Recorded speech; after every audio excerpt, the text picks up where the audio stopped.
ఈ ఎంసెట్ లేదా ఎఫ్సెట్లో మంచి ర్యాంక్ రాని విద్యార్థులకు బెస్ట్ ఆల్టర్నేటివ్ సిఏ కోర్సులు అడ్మిషన్లు జరుగుతున్నవి. ఆయన మొత్తకాయన తీర్పు చెప్పేసి వెళ్ళిపోతే సరిపోతేటండి. నా కొడుక్కి 5 లక్షలు కట్నం ఇవ్వాలి.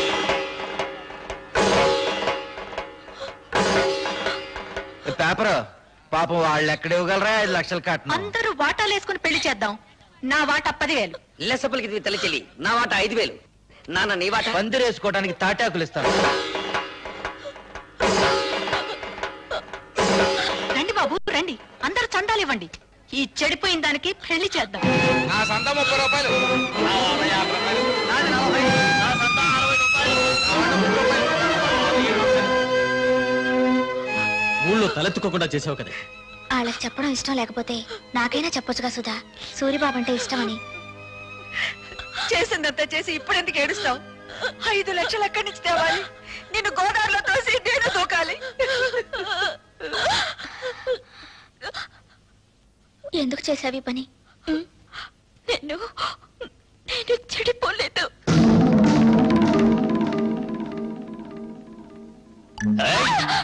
అరిచావంటే చంపేస్తా. నువ్వు అక్కడే కూర్చో, నేను ఇక్కడే కూర్చుంటాను. పిచ్చి పిచ్చి వేషాలు వేసావంటే ఇక్కడే భంచిక్ బొమ్మ అనిపిస్తా. నేనిక్కడే కూర్చుంటాను. మీ అమ్మ ఊరు జనం అంతా వచ్చిన తర్వాత గొడవ జరుగుతుంది కదా, నేనే వెళ్ళి తలుపు తీస్తాను. నాకు పెళ్లి చేయండి, నాకు పెళ్లి చేయండి అని ఎందుకు చెప్పావే? నేను చెడిపోలేదంటే మీరు నమ్ముతారమ్మా, కానీ ఊరు నమ్మదుగా. అందుకే చెడిపోయిందని కుటుంబంగా మన కుటుంబం ముద్ర పడకూడదని నేను ఆ దుర్మార్గుడిని. అత్తయ్య, సుధ చెప్పింది కరెక్ట్ అత్తయ్య. పెళ్లికి ఏర్పాట్లు చేయండి, మిగతా డబ్బు రేపు తీసుకొస్తాను. ఆ రోజు నా కొడుకు నిన్ను పెళ్లి చేసుకోబోతున్నందుకు బాధపడ్డాను. ఈ రోజు నువ్వు ఆ వెధవని పెళ్లి చేసుకున్నందుకు బాధపడుతున్నానమ్మా. పర్వాలేదత్తయ్య, పెళ్లికి రెడీ చేయండి. ఇంకా పెళ్ళేంటి? ఆ సూర్యగాని రచ్చబండ దగ్గరికి తీసుకొచ్చి పచ్చడి చేసి ఈ నిజం చెప్పిస్తా. ఆగు బాబు, పుట్టలో పాములాగా కొంపలో నేనుండాను కదా. ఉపాయం ఏదో నా చెవిలో పారై అపాయం సంగతి నే చూసుకుంటా.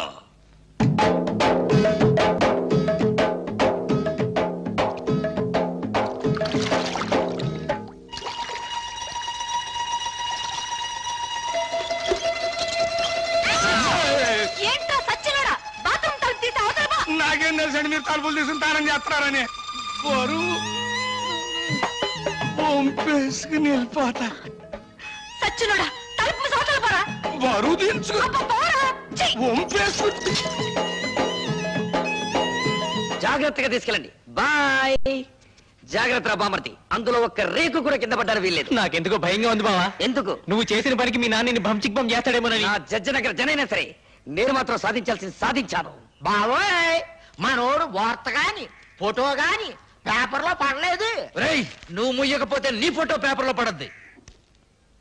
నాన్న జోగిరీలు, ఈ దండ వేసిన ఆశ్రది ఏమిట్రా ఈ పిచ్చానందం? ఏముందండి, సూర్యోదయం అయ్యే లోపల శివాజీ గారు మనోడు తలకాయ తీసుకెళ్లేదు కదా, అందుకని. నిజమే నిజమే. నమస్తే నాన్న. పిచ్చి నాయన, నా కొడుకు మీద చేయి వేయడానికి వాడికి ఎన్ని గుండెలు? అవును, పోయేది నా తలకాయ కానీ నీ తలకాయ కాదుగా. అందుకే నా జాగ్రత్తలో నేనున్నాను. ఏం చేసావురా? 5,000 బస్తాల ధాన్యాన్ని శివాజీకిచ్చి ఇచ్చి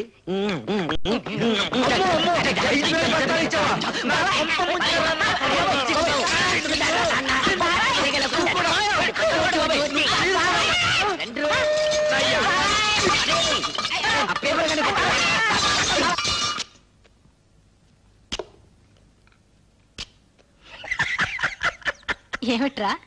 ఊరుకోండి అమ్మగారు, చిక్కేస్తుందండి. ఏమిట్రోయ్, కొత్త పెళ్లి కొడుకులు అలా కులికిపోతున్నావు? బాత్రూమ్ లో మీ పేకర చూశాను కదండి, దెమ్మ తిరిగిపోయిందండి బాబు. అయ్య బాబాయ్, బాత్రూమ్ లో నేను స్నానం చేసేటప్పుడు నువ్వు చూసినట్టు ఎవరితో చెప్పకే. బాలేటూరండి, నేను ఎందుకు చూస్తాను అమ్మగారు, అత్తగారు లాంటి వాళ్ళు.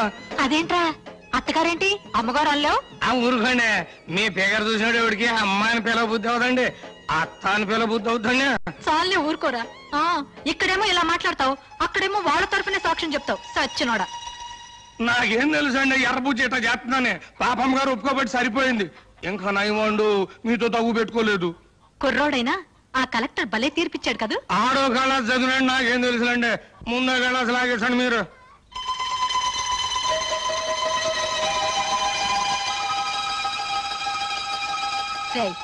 ఈ పూట ఇక్కడే భోంచేశాడు. మీరు అడిగినా వదులుకుంటాను ఏంటంటే పిచ్చ సన్నాసి. అబ్బా, కడుపులో తిప్పుతుంది అంటే ఏంట్రా కురుడి నీళ్ళ? బాగా చూడండి, మీ ముందే కదా లేక కొబ్బరికాయ కొట్టాను. సర్లే. వద్దంటే వెళ్ళలేదండి అమ్మగారు. చూడండి, మన భాగవతం మొత్తం పబ్లిక్ తెలిసిపోయింది. చీకటి పడితే ఎక్కేది మంచుల మీదను, నిందలేసేది ఎదుటోళ్ళ కుటుంబాల మీదను. చెడింది నా చెల్లి కాదురా, నీ తల్లి చెల్లి. రా దిగు. వీడి తల్లి చెల్లి రా, నీ బతుకు బంచికి బంపికేస్తారా.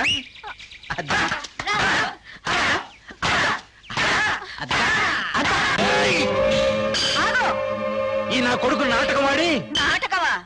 ఏ నా కూతురు సూరిబాబుతో గదిలో నుంచి బయటికి రాగాలేంది? నీ పెళ్ళం పాలేరుతో మంచం మీద కనపడితే నాటకం అయిందా? నాటకమే. ఇది మీరంతా కలిసి చేసిన కుట్ర. నువ్వు చేసిన కుట్ర కంటేనా? ఎత్తుకుపోవడానికి నువ్వేమన్నా నల్లపూసవా? మంచం మీద ఉండాల్సిన నువ్వు మంచి కల ఎక్కావు. దేవుడు నువ్వే చెప్పింది కుట్ర. కుట్ర ఏంటండి బాబు? ఇదేంటండి అమ్మగారు? మీరే కదండి రాత్రి మంచి హ్యాపీగా ఈ గాజు ఇచ్చారు. ఎందుకు అంత కోపం? నా కాపేమో తన్నుకు పోయించాక మిమ్మల్ని అందరినీ మర్డర్ చేస్తా. ఎందుకయ్యా మర్డర్లు? నా కూతురి కేసు ఇదే రచ్చబండ దగ్గర కలెక్టర్ తో విచారణ జరిపించారు కాబట్టి నీ పెళ్ళాం కేసు ఇదే రచ్చబండ దగ్గర విచారణ జరిపించాలి. తల్లి చెల్లు గల్లీ గల్లీ లెవెల్లో పోయింది పరువు, జిల్లా లెవెల్లో పోగొట్టుకోవద్దు. పాలేరుడు చిన్న అనే లెవెల్కు తీసుకురావద్దు. నిజం చెప్పే తల్లి చెల్లు.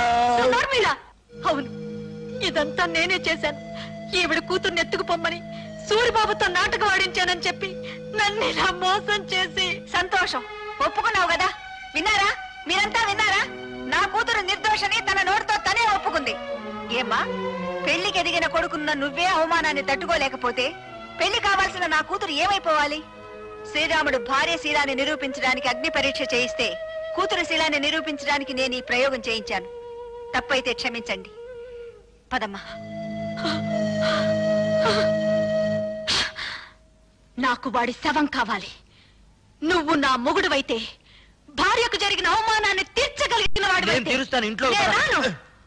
ఆడి శవం నా కళ్ళారా చూసే వరకు ఆ కొంపలో నేను అడుగు పెట్టను. ఇక్కడే ఉంటాను.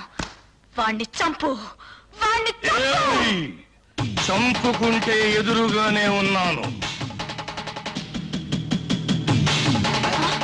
మా నాన్నకు ఈత వచ్చు దుర్యోధన్ రావు, ఆ సంగతి నాకు తెలుసు. నువ్వు సాక్ష్యం లేకుండా మా నాన్నను చంపి చేపల చెరువులో పారేశావు. ఇది తెలిసి ఎందుకు ఊరుకున్నానో తెలుసా? నిన్ను సాక్ష్యం లేకుండా చంపటానికి. ఈ రోజు నుంచి నీకు నాకు బతుకు పందెం. నా చేతిలో నువ్వు చస్తావో, నీ చేతిలో నేను చస్తాను. సాక్ష్యం లేకుండా చంపాలి. ఈ పూటకు నీ పెళ్ళాం నీకు సాక్ష్యం. అందుకే చంపకుండా వెళ్ళిపోతున్నా. నాకు వాడి శవం కావాలి. వాడి శవం కావాలి. శవం కావాలి. శవం కావాలి. ఇన్నాళ్ళు తల్లి చెల్లి తల్లి చెల్లి అని నోరారా పిలుచుకుంటారు. ఇక నుంచి పిచ్చి తెల్లని పిలవాలి కాబోలు. అంటే 5,000 బస్తాలు పోయినేనా పిచ్చి చూపులు? ఆ మంచం మీద పోస్ట్ తర్వాత ఈ పరిస్థితికి వచ్చిందండి. ఆ అవమానంతో హార్ట్ అటాక్ వచ్చి వస్తుందేమోనని భయంగా ఉంది. ఆ భీముడు వాడి పేరు వినపడితే చాలండి ఈ టైప్ లో జరిపిస్తూ ఉంటుంది. కేసు మీరు చూసుకుంటానంటే వాడిని మర్డర్ చేయిస్తా. వద్దయ్యా, వాడు నీ పెళ్ళాంతో మంచం మీద ఉండటం ఊరు మొత్తం చూసింది. ఇలాంటి సమయంలో వాడిని ఫినిష్ చేస్తే ఊరంతా వాడిని నువ్వే చంపించావని సాక్ష్యం చెప్తుంది. మరి దాన్ని అవమాన భారం నుంచి ఎలాగయ్యా తప్పించడం? కిందటేడు పురుగు పట్టిందని పత్తి రాలిపోతే గుంటూరు జిల్లా రైతులు చాలా మంది ఆత్మహత్య చేసుకున్నారు, గుర్తుందా? అవును. ఆ చేలల్లో జల్లిన మందు అండర్ గ్రౌండ్ లో దాచిపెట్టా, కేసు రాకుండా. అవును. మా నూరు పంచాయతీ మీ చేతిలోనే ఉంది కదా, మరి ఇంకెందుకు ఆలస్యం? ఆ మందు ఊళ్ళో ఉన్న రైతులు మొత్తానికి బట్వాడా చేయించేయి. ఆ దెబ్బతో పత్తి రైతులంతా గుండె బగిలి చస్తారు. మావిడి గురించి మాట్లాడుకోవడం మానేసి ఆ విషయం గురించే మాట్లాడతారు. లెగ్స్ పట్టుకుంటాను. చెప్పు భీముడు, నా తల్లి చెల్లిని నువ్వు మాయ చేసి ఎత్తుకెళ్ళావా, లేక నా తల్లి చెల్లి నిన్ను చూసి చిత్తయి మమ్మల్ని చెత్త చెత్త చేసిందా? చూడు బాబు, నిజం చెప్పకపోతే నాకు పాపం, నిజం చెబితే మీ కుటుంబానికి శాపం. పాపము శాపము. ఇంకా అర్థం కావా? బావిలో పూడి తీసినంత శుభ్రంగా చెబుతాను. నేను చెప్తాను పిల్లబాయ్. వస్తున్నాను. దా దా దా చెప్పు. ఇప్పుడు పంచాయతీ ఆఫీస్ అదే కదా? అదే. మీసాలు మేము వెళ్తుంటాడు కదా? వెళ్తాడు. మీ అమ్మ అక్కడ కూర్చుని ఉంటది కదా? అక్కడే కూర్చుంటుంది. అయ్యి బాబాయ్ నేను చెప్పలేరు బాబాయ్. చెప్పరా. పంచాయతీ ఆఫీస్ అదే కదా? అదే. మీసాలు మేము వెళ్తుంటాడు కదా? మీ అమ్మ అక్కడ కూర్చుని ఉంటది కదా? అక్కడే చెప్పలేరు బాబాయ్ నేను చెప్పలేరు. చెప్పరా.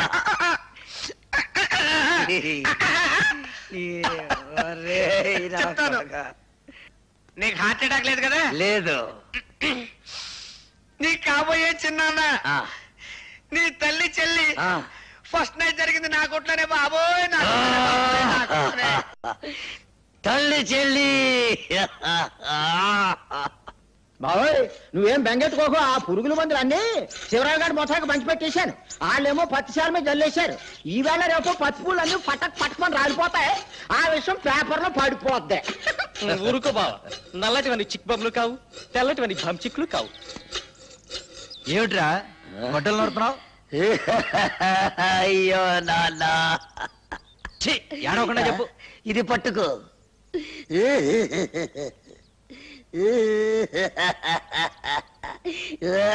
అయ్యో. ఏమిట్రా ఈ పిచ్చి వేషాలు?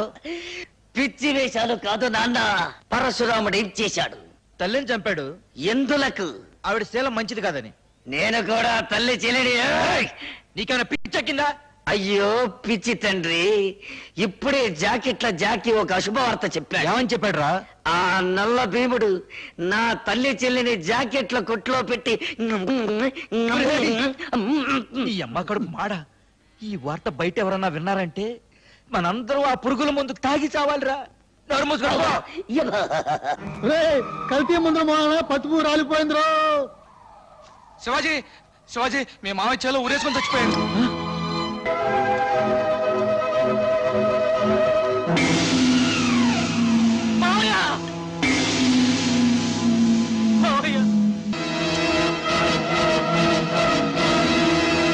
ఆర్తనాదాలా, హాహాకారాలా? చెప్పాను కదంటయ్యా టాకు మారిపోద్దని. ఏంటి ఎవరు?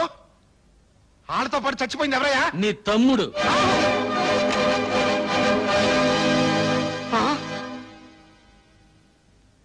కడసారిగా నీ తోడబుట్టిన వాడి శవాన్ని నీ కంటికి చూపించడానికి తీసుకురాలేదు. హిందూ సిద్ధాంతాన్ని నమ్మిన వాళ్ళం కదా. అన్నవి నువ్వు బ్రతుకుండగా ఆయనకి తలకొరివి నేను పెట్టకూడదు. అందుకే శవాన్ని ఇక్కడికి తీసుకొచ్చాను.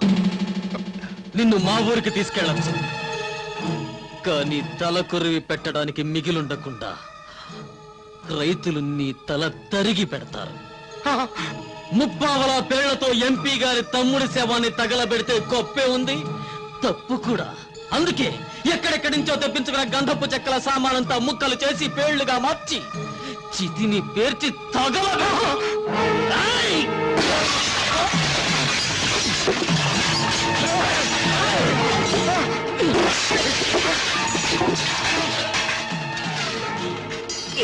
హలో, కింద నేనెత్తే పైన పెట్టేబే. పైన వీర శివాజీ దెబ్బ, కింద నల్ల భీముడి దెబ్బ. ఏది బాగుంటుందో నువ్వే తేల్చుకోరా నీ అబ్బా.